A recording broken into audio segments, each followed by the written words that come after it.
Hi everyone, this is Miss Akimoto, and I am going to be showing you how to check your email and how to compose an email. So here I am on my standard Google homepage, and I'm going to go to my 9 dots. Sometimes it's called the waffle, whatever you want to call it. I'm going to click on it, and I see I have the Gmail icon right here. I'm going to click on that icon, and it's loading. And this is my email account.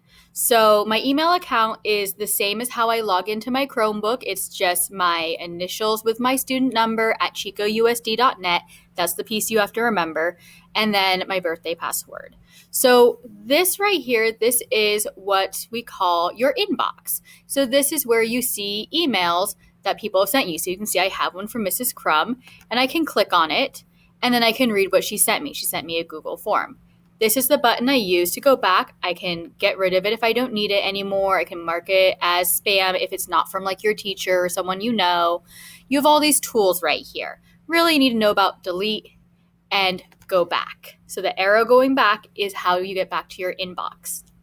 Now, you should be checking your email every single day, if not more than once a day, because this is how your teachers are going to be communicating with you. Every time I post something in Google Classroom, every time I comment on something, it's going to come to this email address. So that's where you want to be checking things at least once a day, if not more. Now, let's say you would like to compose an email to someone. You're going to go up here to where there's a plus sign and it says compose, and you're going to click that button, and you can see this little email box pops up here. That's nice. Thank you. Now, here's how you work this. This to box, you would click that and you would type who you want to send your email to. The first time that you send an email, you're going to need to type out their email address. So if I was typing this to Miss Crum, the teacher emails are our first initial and last name. So I'd write J Crum at, that is, I hit shift and then the to button, you get that at sign, chicousd.net. You can see it's popping up saying, is this who you mean? Yes, it is. Once you've emailed someone a couple of times, it remembers that. So like if I'm typing to Mr. Passanisi, I can just start typing his name and I see it pop up.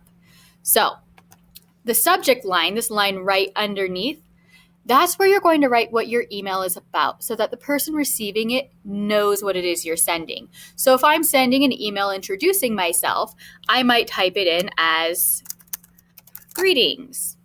Or if you're asking a question, I might type in something like question about assignment number 1. Or if you are having a problem, need help with logging in. You type a very brief, just couple of words in that subject line so that the person who's receiving your email knows what it's about. Now you have this third box down here. This is where you type your email. This is where you're going to type the content. So I might say, hi, Mrs. Crum and Mr. Passanisi. I would like to introduce myself. Whoops. That's why you proofread.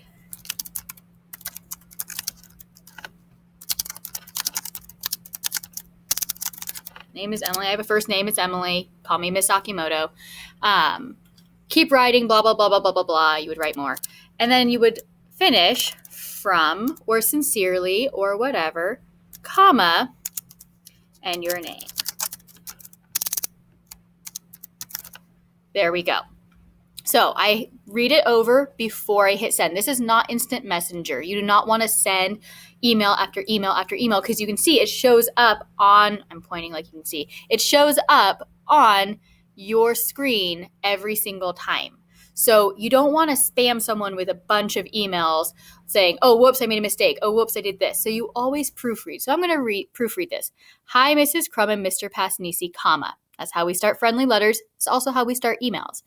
I would like to introduce there's a typo, right? And you can actually see it's prompting me that this is a typo. I want to say, introduce myself. And you can see that autocorrect pops up right there. My name is Emily from Emily Akimoto. You type more than that. This is how you would compose an email. You've got some tools here. If you need to attach a file, you can do that there. If you need to send a link, you can. There's even like little emojis. So these are all tools down here. If you write it and you realize you don't need to send this email, you can hit the trash can and get rid of it. most important thing is you can hit send. So when I'm done and this email is beautiful, I'm going to click this send button and it has sent to them. And you can see down here, I'm in the way, but it says message sent. So that's how you send an email in Gmail. All of you have Gmail accounts, and your assignment for writing on the first week is actually writing an email, a professional email to your teachers. So happy emailing, use it responsibly. Email is a great tool, but it is a tool, not a toy. Thank you for watching.